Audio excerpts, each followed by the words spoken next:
Pangulong Rodrigo Duterte. Sa walang tigil na mga masisipag at mapagmahal na organizer na tuloy-tuloy ang nasuporta at pagdarasal at pagmamahal kay dating President Rudy R. Duterte sa kanilang mga dakilang gawain. Nung ako po ay napagsabihan,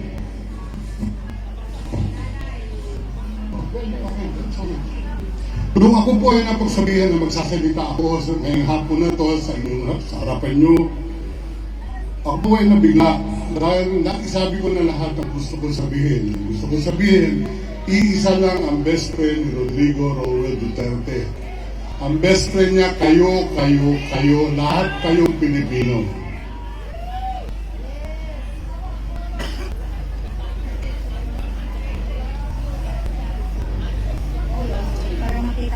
Tapang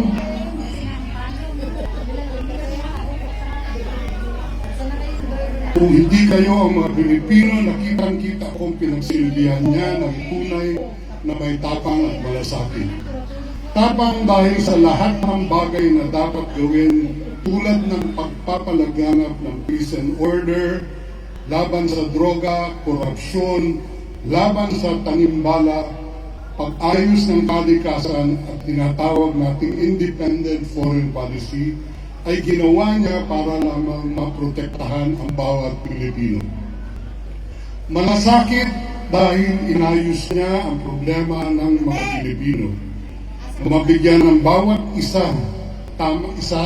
na tamang healthcare, pabilisan ang pagproseso at pagkuha ng passport at patagalin ng 10 taon ang visa nito. Bigyan ng tamang edukasyon ang batang Pilipino, ayusin ang mga paliparan at daungan ng mga barko sa ilang bayan sa halos lahat ng magagandang lugar para maayos ang turismo. Tamang pakain, doblehin ang mga sahod ng mga sundalo at kapulisan, simpleng pagpapahaba ng driver's license sa 10 taon at marami pang iba. Higit sa lahat ay nilabanan ang COVID sa mabuting pamamaraan. Sa totoo lang, bukas, halos 4 na taon lang ang nagawa niyang trabaho sa pagkapangulo. Dahil sa 6 niyang taong panunungkulan bilang Pangulo, matapang niyang pinatupag ang epidemyang COVID na nalagpasan natin nung patapos na ang kanyang termino. Ito, buhay tayo, kaso meron tayong bagong sakit. Ang nawawalang sigla ng Pilipino. Dahil sa walang nangyayari sa 4 na taong paninilbihan ng kasalukuyang administrasyon, huwag na natin pag-usapan yon at kitang-kita naman natin ang mga nangyayari. Unti-unti nang nilalabas ng taong bayan ang tunay na nararamdaman nila na ipakita ang resulta ng huling eleksyon. Napakarami kong kwento at mauubos ang oras ko dito pag pinag-isa-isa ko ang kanyang nagawa, pero magbibigay ako ng iilan at sari-saring kwento sa bawat isa. Sa passports, alam nyo, nag-iisang buwan pa lang siya nung siya'y Pangulo, mapadaan siya sa may foreign affairs. Nakita niya, ano yung mga tao niya, bakit sila pumipila? Ang sabi sa kanya, Sir, pumipila yan para sa passport. Bakit sila kailangan pumila? Kailangan, dapat ibigay na lang ng gobyerno yung passport na yan. Ayun, sabi niya, sa loob ng 2 linggo, gusto ko na wala nang pumipila para huli ng kanilang passport. Natupad ho yun. Sa airports at sa mga taungan natin, ang sabi niya, gusto ko ayusin natin lahat ng ating paliparan at lahat ng taungan ng barko.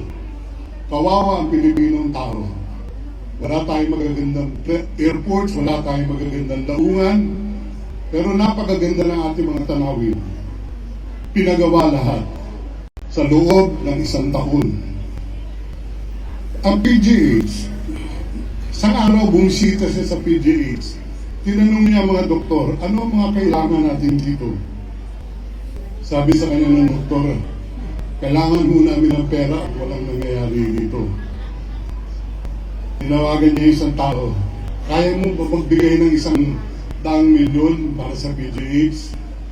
Sabi ng tao, yes sir, bigyan mo na 100 milyon. Sabi niya, hindi 100 milyon ngayon, 100 milyon buwan-buwan. Pero tinigil nila nung wala na tayo sa posisyon. Isipin nyo, 100 milyon, may sakit ka, pwede ka nang pumunta sa ospital, may gamot ka na, mako-confine ka, libre lahat, nawala.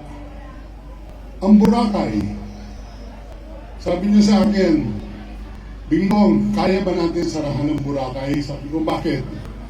Marami parang sama na ng itsura ng Boracay. Sabi ko, bigyan mo ako ng 2 araw, pag-aaralan ko. Aba, nung hapon yun, sa cabinet meeting, hindi ko na napag-aralan. At sabi niya, sarahan ko yan, 3 araw from today. Ngayon, nakita natin ang ganda ng Boracay. Sweldo ng mga men in uniform. Maraming mga financemen ang nagsabi na wag nang ibigyan, mahihirapan tayo. Sabi niya, hindi. Naibanggit ko na yan, naipangako ko yan, ibibigay ko yan. Binigay niya. Ang driver's license, sabi ko sa kanya, Mayor, may naibigay kayo sa mga taong bayan ngayon. Ano yun? Sabi ko, itong driver's license, 10 taon na. Bakit? Sabi ko ba yan? Oo, sinabi niyo, bibigay niyo gagawin 10 taon. Isa ako sa mga beneficiary ng driver's license. Sabi ko, Mayor, tingnan niyo driver's license ko hanggang 2032. Patingin. Tinignan niya, kuna mo akong picture.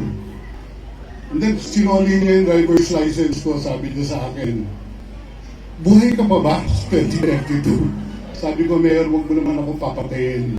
Tanungin mo lang kung marunong pa ako magmaneho sa 2034. Iilan ito sa mga kwento na aking papapaabot sa inyo. Marami pang iba. Hindi po yan yun mga kwento. Totoo po yun. Ang Pilipino at ang kapakanan ng bawat isa ang parating nasa ulo niya. Alam niyo, to be exact, 72 days na si PRRD sa kanyang piitan. Hanggang ngayon, ang prosecution sa ICC ay humihingi pa ng panahon sa pagsusumiti ng kanilang ebidensya.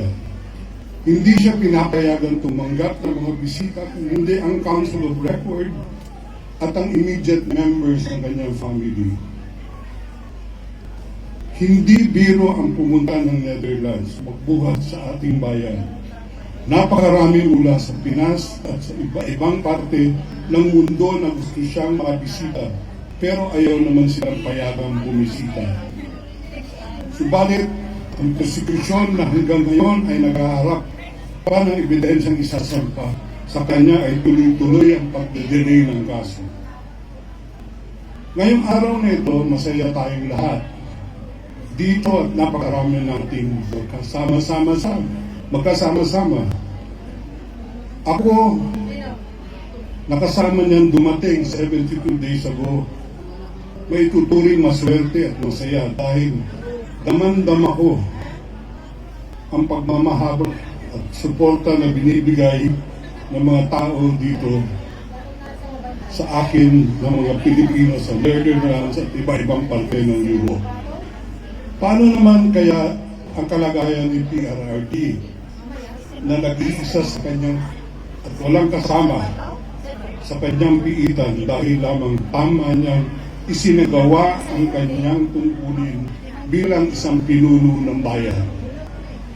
Huwag tayong tumigil hanggang hindi natin siya maibalik sa ating bayan. Tuloy natin ang suporta, pagdadasal at pagpapakita ng pagmamahal sa Kanya. Bring PRRD home. That's bring PRRD home. Maraming salamat po sa inyong lahat.